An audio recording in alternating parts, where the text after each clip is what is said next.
Halo Sobat EKG, salam bahagia, gimana kabarnya? Gue berharap sobat semua dalam keadaan sehat ya, dan masih terus semangat mengarungi kehidupan demi mewujudkan mimpi. Sobat EKG, terima kasih gue ucapkan ya yang masih setia sama channel gue. Dan terima kasih juga gue ucapkan yang sudah mengunjungi website emangkudugila.com. Sobat EKG, sebentar lagi tahun baru ya. Wah, gak kerasa ya sobat semua. Ya, harapan gue di tahun 2024, sobat semua menjalani kehidupan yang jauh lebih baik ya, berlimpah rezeki, keharmonisan, kesehatan yang luar biasa dan kedamaian dari sisi body, soul, dan spirit. Sobat EKG, gue punya rencana nih Sobat EKG di tahun 2024. Gue belum ngomong udah bahagia banget ya. Nah, apa itu? Penasaran? Ikuti terus ya Sobat EKG konten kali ini. Sobat semua, konten kali ini agak berbeda ya. Kali ini gue mau membahas soal perjalanan jiwa lagi. Konten yang dulu sempat gue bahas di video-video sebelumnya ya, gue pernah cerita ya, bahwa gue adalah seorang praktisi perjalanan jiwa. Apaan tuh bang? Ya, makanya ikuti terus channel ini dan subscribe ya, serta nyalakan notifikasinya agar sobat semua juga tahu cerita-cerita gue yang lain. Jadi sobat bisa lebih mengenal siapa gue dan apa aktivitas gue sebenarnya. Sobat EKG, mari kita masuk ke pembahasan perjalanan jiwa lagi ya, ke pembahasan spiritual sobat semua. Oke, gue mulai ya. Nah, di sini sekedar gue mengingatkan lagi ya agar sobat mengerti apa arti jiwa menurut pemahaman gue ya. Di sini gue akan bedakan antara pemahaman jiwa dan roh ya. Ini menurut versi gue ya. Ya, karena terminologi sebuah kata itu berbeda artinya sobat semua. Dan di sini menurut Emang Kudu Gila ya. Jiwa menurut gua adalah sebuah konsep imaterial yang berada di dalam tubuh kita, yaitu sebuah pola pikir, gagasan, kreativitas, kesadaran, dan sebuah rasa yang memang bisa kita rasakan dan kita dengarkan walau kita tidak memerlukan salah satu indera perasa kita.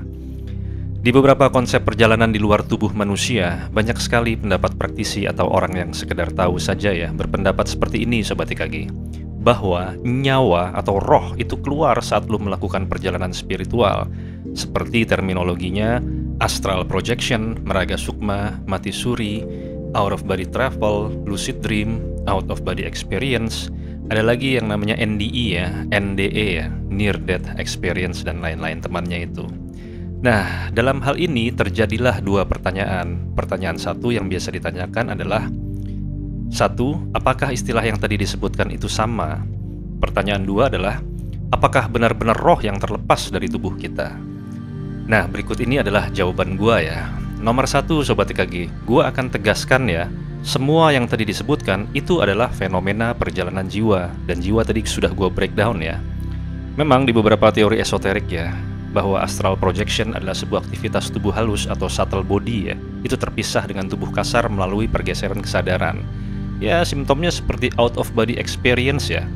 Lalu ada pertanyaan, apakah roh yang terlepas dari tubuh kita? Nah, ini pertanyaan kedua Sobat semua.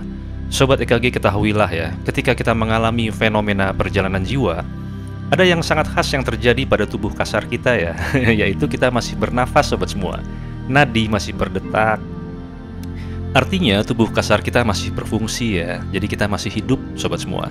Namun jika roh yang lepas secara hakikat, manusia akan dilabel dengan satu kata Sobat semua, yaitu mati. Selesai. Oke, ngerti Sobat EKG ya? Nah, jadi perjalanan jiwa itu adalah perjalanan level kesadaran manusia yang bergeser atau naik menjadi kesadaran yang lebih tinggi daripada kesadaran pada umumnya. Maksudnya umumnya adalah di kehidupan yang sewajarnya. Sewajarnya gimana bang? Ya, yang sekarang lu alami ini. Dalam konteks perjalanan jiwa, pengertian kesadaran lebih tinggi itu artinya kita mengalami kesadaran, keberadaan, eksistensi diri kita pada saat dimana seharusnya kita nggak sadar alias tertidur. Jadi memang ini paradoks dan kontradiktif Sobat EKG. Kita sadar pada saat kita nggak sadar. Gimana dah? Kan gila ya. Makanya Sobat EKG di video sebelumnya gue bilang proses terjadinya fenomena ini sebetulnya terjadi singgungan ya, antara kita sadar dan kita tidur. Jadi badan kasar kita tertidur atau bisa dibilang lumpuh, namun pikiran kita terjaga Sobat semua. Sobat EKG ada pertanyaan, kalau ngayal doang gimana bang? Iya, kalau ngayal doang itu kita sadar kalau kita ngayal ya. Misalnya kita menghayal punya mobil sport gitu ya. Tapi kekuatan kesadaran Sobat EKG itu belum mampu untuk bisa menyentuh mobil tersebut. Nah, pada saat Sobat EKG mengalami perjalanan jiwa dengan kondisi tertidur, Sobat akan mengalami pergeseran tingkat kesadaran lebih tinggi, sehingga Sobat bisa menyentuhnya secara nyata. Luar biasa ya. Ini bukan halu Sobat EKG, memang ada dan memang itu berasa nyata. Nah, untuk kondisi perjalanan jiwa yang gue sebutkan tadi ya, dia mempunyai syarat mutlak Sobat EKG. Syarat mutlaknya adalah Sobat harus berada dalam keadaan tertidur. Sekali lagi tertidur, jadi gelombang otaknya berada di dream state, deep sleep Sobat EKG, tidur yang dalam, yaitu gelombang delta ya, 0,5 atau 0,4 sampai 4 Hz. Jadi bukan di theta ya Sobat semua, sebab theta itu adalah tidur ringan. Ya, mungkin hal ini terdengar gila ya, karena bagaimana manusia dalam keadaan deep sleep dan sedang berada di realm mimpi, tapi dia bisa sepenuhnya menyadari bahwa dirinya sedang terjaga. Dan gilanya, dia bisa merasakan eksistensi alam atau dimensi lain. Oleh sebab itu ya, gua namakan perjalanan jiwa dengan kata lain, yaitu sadar di realm delta. Sobat EKG, di beberapa klaim praktisi spiritual mengatakan, orang yang bisa mengoperasikan realm delta, mereka hidupnya selalu beruntung. Bahkan mereka bisa membending realita. Dan Sobat EKG, gue sangat setuju ya sama hal ini. Jika kita bisa mengakses realm delta dengan kesadaran, kita bisa lebih cepat memanifestasikan hal baik yang kita inginkan. Jadi perjalanan jiwa yang gue maksud di sini mempunyai syarat mutlak ya memang Sobat EKG, yaitu Sobat harus dalam keadaan deep sleep.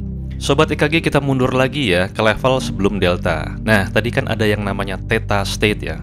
Theta state ini bagus sekali untuk kita menyelesaikan masalah yang rumit ya, yang kompleks, yang sulit ya. Realm ini gue sebut dengan realm problem solving ya. Jadi nggak heran dulu Thomas Alva Edison itu, dia selalu dengan sengaja menginduksi realm ini.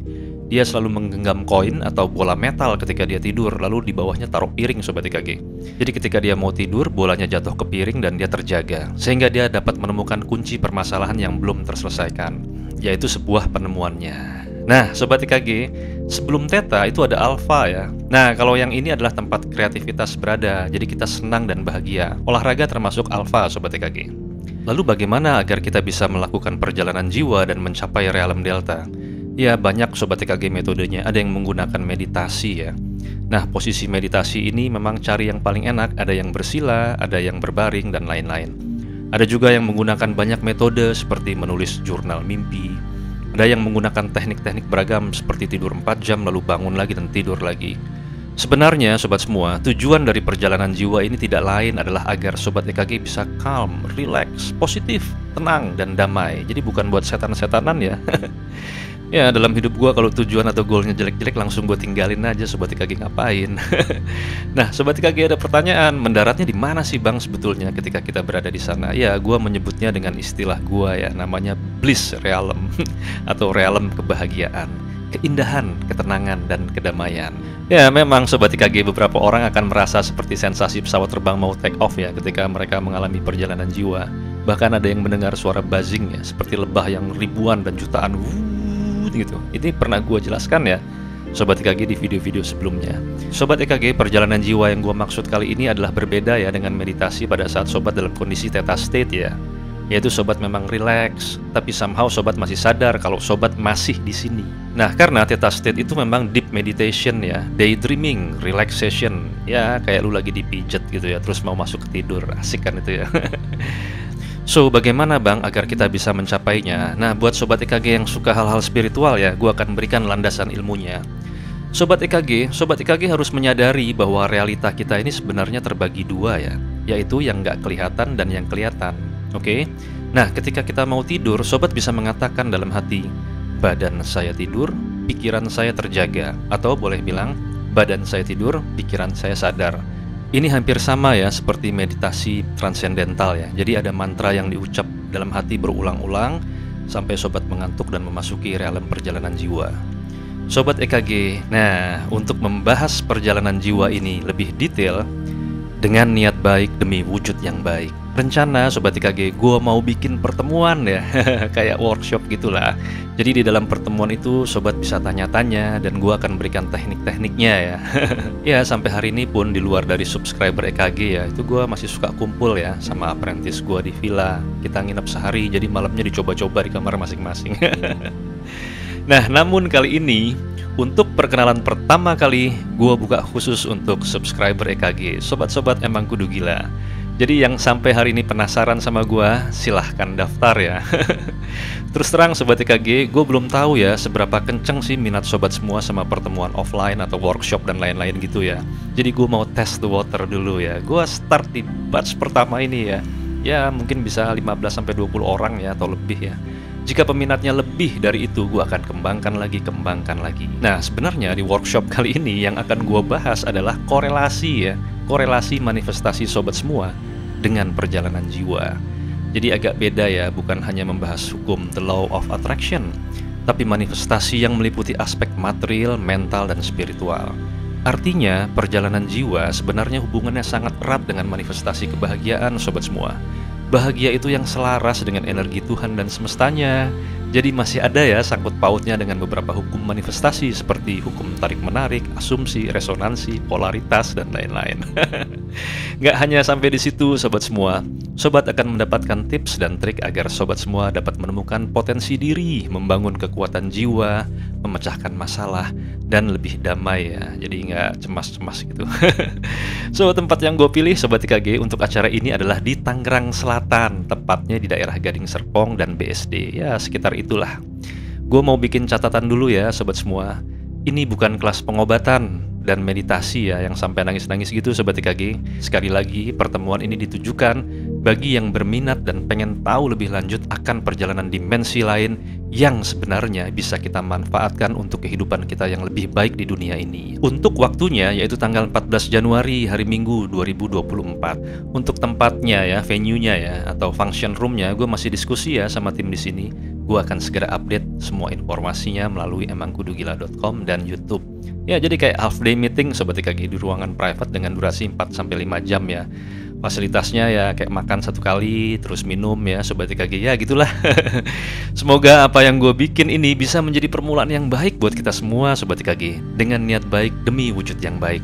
Nah, buat yang berminat, segera klik link di deskripsi ya Sobat TKG. Tanyakan slotnya masih adakah, lalu Sobat TKG bisa langsung booking. Oke Sobat TKG, gue tunggu ya di tanggal 14 Januari 2024. Sampai jumpa Sobat TKG. Salam dari gue, emang kudu gila.